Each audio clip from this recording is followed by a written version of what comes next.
Tantra is a very vast subject. It's uh, it's a way of life, and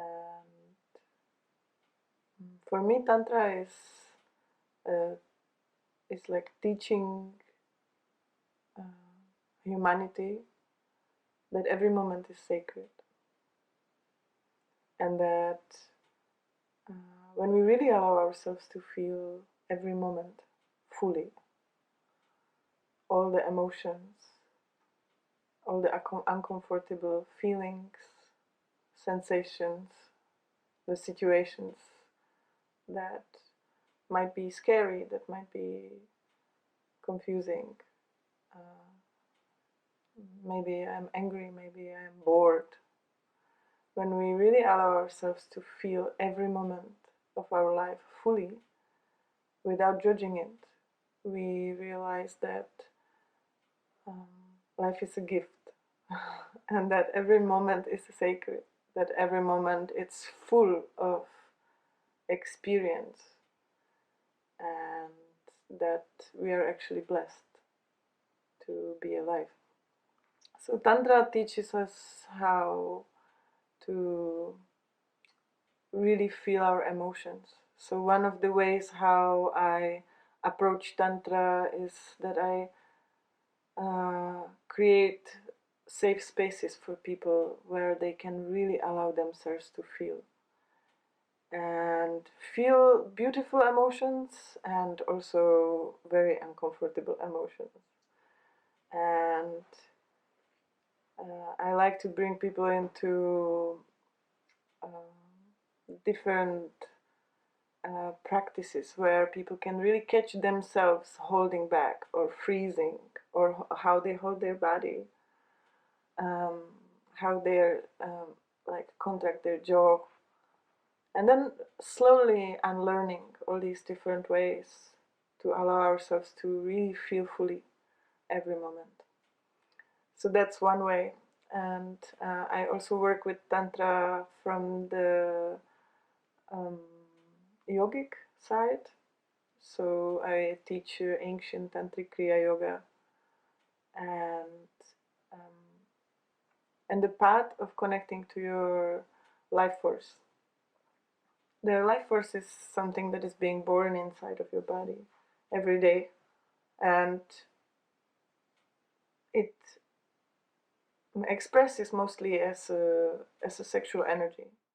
Due to a lot of different beliefs from past, um, the religion, that or even ignorance, just not really knowing how to deal with sexual energy. Like the only way how we have been educated um, was through porn, or was maybe through just being thrown into, like, okay, let's go to the bar with friends. And so there is a certain unconsciousness about it, like, okay, I feel it, it's very strong, and uh, but what do I do with it? Yeah, like the only thing that we know what to do with it, it's actually, I feel horny, so I go and find somebody to make love to release, because it feels like a pressure, right? Or if eventually it feels like not right, I feel like, okay, it's not very moral for me to go to the bar and find the first guy that I feel like attracted, or feel yeah, just pull to go, like, oh, okay, this guy, with him I'm gonna release this energy, which can be very beautiful. But how many times it happens to us that we don't give ourselves a time to really meet the person and really connect on all the levels of the heart, of the soul, of the mind. And then that feels like we crossed our boundaries and we actually abused ourselves. So really not being humanity, for not having this education of how to actually relate to our sexual energy and to this power, because it's a real power of creation. If you imagine, you can create babies, you can create life, no? How much you can create with it when you are not throwing it out there, when you are actually reversing the energy and using it every day for cultivating this energy within your body. So this is the other side of Tantra that I teach, and I teach something called cosmic cobra breath. It's an ancient Kriya practice that teaches you how you can actually harness this energy and how you can bring it up into your higher centers and use it for a path of awakening and manifestation. And just really like learn to love from your heart, not from your need to release.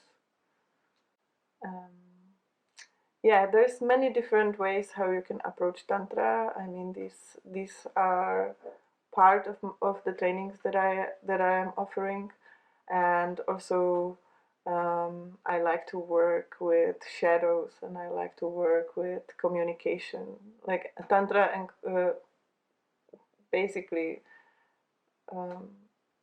goes deeply into every part of our life. How do you relate to everything? So there could be a workshop on everything, on how do you relate to death, to the sadness, to anger. How do you relate to sexuality? Usually always the things that we try to avoid. So usually the things that the society is being told that it's not okay, or it's not okay to express. Yeah, another thing that it's there to be healed is not only how do you connect with yourself to your sexual energy, because I think that's the number one step. You cannot want to play orchestra if you don't tune your own instrument. So first you need to listen to your own instrument and tune it and really come to your center, align your sexual center, your heart, your mind. Once you feel aligned, then you can go and play with others. And so then comes the other part. How do I play with others? And there is just so much unconscious ways how people relate, and it creates so much entanglement and so much pain, and yes, and we are making mistakes, but in my workshops we give tools on how to communicate my desires, my boundaries, my fears, the truth, the honesty, the things that I don't want you to know, and the things that I'm hiding because I'm afraid. So once we are able to actually communicate with each other on from heart to heart, from the truth, then the real intimacy can happen. And so in my retreats, I like to teach sexuality as something sacred, because it's the energy of creation, and it's got to be done from heart.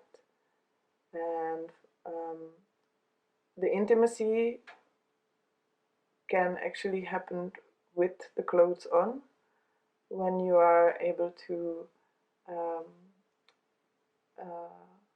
you say this you don't take off your clothes, but you take off all the stuff that you don't want the other one to know, and then the depth of intimacy drops in, and then that's very sexy. And then that's very sexy. So these are the spaces that I create. I like to create transformational spaces where people just really drop into their essence, and where they can see where they are holding themselves back and stiff, and maybe not really truly showing themselves. And I like to create spaces that really the magic of the present moment just bursts. And as soon as you relax and drop into this very open space, like sex positive space, let's say, it's not even about making love in the space, but when you know that it can happen, that something that is totally taboo actually can happen. This brings a lot of judgment and lots of blockages and lots of difficulties. Okay, how do I behave in this space? And so I like to create these spaces where we explore into like what belief I'm holding that I'm not allowing myself fully to be myself.